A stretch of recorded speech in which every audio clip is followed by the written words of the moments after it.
Hi everyone. ഇന്ന് നമുക്ക് ഇടിയപ്പത്തിനൊപ്പവും വെള്ളയപ്പത്തിനൊപ്പവും ഒക്കെ ഒരു ഒഴിച്ചുകറിയായിട്ട് കൂട്ടാൻ പറ്റിയ ഒരു മധുരക്കറിയുടെ റെസിപ്പിയുമായിട്ടാണ് എത്തിയിരിക്കുന്നത്.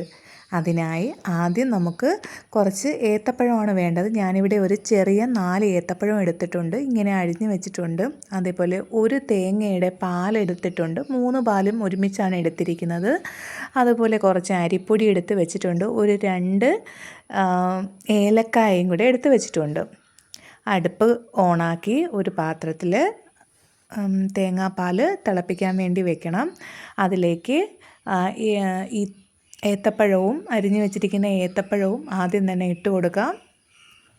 കൈ എടുക്കാതെ ഇളക്കണം, കാര്യം തേങ്ങാപ്പാലാണ്, പിരിഞ്ഞു പോവാൻ ചാൻസ് ഉണ്ട്.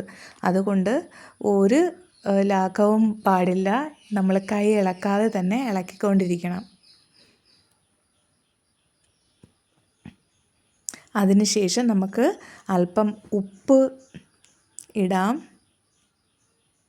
അത് ടേസ്റ്റിനനുസരിച്ച് വേണം ഇടേണ്ടത്. ഓരോരുത്തർക്ക് ചിലപ്പോൾ ഉപ്പ് കൂടുതലായിരിക്കും, ചിലർക്ക് ഉപ്പ് കുറവായിരിക്കും. അതനുസരിച്ച് നമുക്ക് ഉപ്പ് ആഡ് ചെയ്യാം.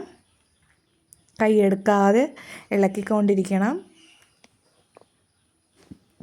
അതിനുശേഷം നമുക്കതിലേക്ക് ആവശ്യത്തിനുള്ള പഞ്ചസാര ഇട്ട് കൊടുക്കാം. അതും നമ്മൾ എന്താണ്, നമ്മുടെ ടേസ്റ്റിനനുസരിച്ചാണ്. ചിലർക്ക് മധുരം കൂടുതലായിരിക്കും, ചിലർക്ക് മധുരം കുറവായിരിക്കും. ഞാനിവിടെ 2 ടേബിൾ സ്പൂൺ പഞ്ചസാരയാണ് ഇട്ടിരിക്കുന്നത്. അതിനുശേഷം തല്ലി വെച്ചേക്കുന്ന ഏലക്ക നമ്മൾ ഇതിലേക്ക് ചേർത്ത് കൊടുക്കണം. എന്നിട്ട് കൈ ഇളക്കാതെ തിളയ്ക്കുന്നത് വരെയും ഇളക്കിക്കൊണ്ടേയിരിക്കണം. നമ്മൾ ഇളക്കുന്നത് കുറഞ്ഞു കഴിഞ്ഞാൽ അത് പിരിഞ്ഞു പോകാനുള്ള ചാൻസ് കൂടുതലാണ്. തേങ്ങാപ്പാലാണ്, അതുകൊണ്ടാണ് കൈ എടുക്കാതെ ഇളക്കിക്കൊണ്ടിരിക്കണമെന്ന് പറയുന്നത്.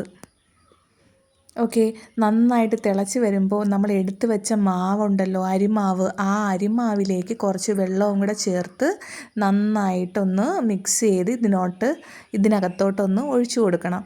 അതായത് ഇതൊന്ന് കുറുകി വരാൻ വേണ്ടിയിട്ടാണ് ഈ അരിമാവ് വെള്ളത്തിലൊന്നും കുറുക്കി ഒഴിച്ചു കൊടുക്കുന്നത്.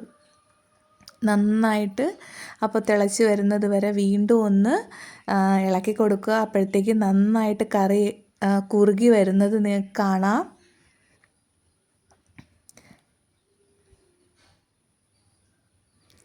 നന്നായിട്ട് ഇളക്കുക, അപ്പോഴും കൈ എടുക്കാതെ തന്നെ ഇളക്കണം. ഇപ്പം നമ്മുടെ കറി നന്നായിട്ട് തിളച്ച് വന്നിട്ടുണ്ട്. അതിലേക്ക് കുറച്ച് നെയ്യ് ചേർത്ത് കൊടുക്കാം. അതിനൊരു ഓപ്ഷണലാണ്, നിങ്ങൾക്ക് വേണമെങ്കിൽ ചേർത്താൽ മതി. നെയ്യുടെ മണം ഇഷ്ടമുള്ളവർക്കാണെങ്കിൽ നെയ്യ് കുറച്ച് ഇതിനകത്തോട്ട് ആഡ് ചെയ്ത് കൊടുക്കാവുന്നതാണ്. നമ്മുടെ വളരെ ടേസ്റ്റി ആയിട്ടുള്ള ഏത്തക്ക സ്റ്റൂ പാല് വാഴയ്ക്ക റെഡി ആയിട്ടുണ്ട്. ഇന്ന് ഞാനിവിടെ ബ്രേക്ക്ഫാസ്റ്റിന് ഇടിയപ്പമാണ് ഉണ്ടാക്കിയിരിക്കുന്നത്. ഇടിയപ്പത്തിൻ്റെ കൂടെ ഇത് വളരെ ടേസ്റ്റി ആയിട്ടുള്ള കറിയാണ്. ഈ ഏത്തക്കായും സ്റ്റൂവും കൂട്ടി ഇടിയപ്പം തിന്നാൻ വളരെ ടേസ്റ്റിയാണ്. അതിനേക്കാളും ടേസ്റ്റാണ് വെള്ളയപ്പത്തിനൊപ്പം കൂട്ടാൻ. ഇടിയപ്പത്തിനൊപ്പം മധുരം കൂട്ടി കഴിക്കാൻ ഇഷ്ടമുള്ളവർക്ക് വളരെ നല്ല ഒരു ചോയ്സാണ് ഈ ഏത്തക്ക സ്റ്റൂ അല്ലെങ്കിൽ വാഴയ്ക്ക സ്റ്റൂ. ഓക്കെ, എല്ലാവരും ട്രൈ ചെയ്ത് നോക്കണം. Thank you.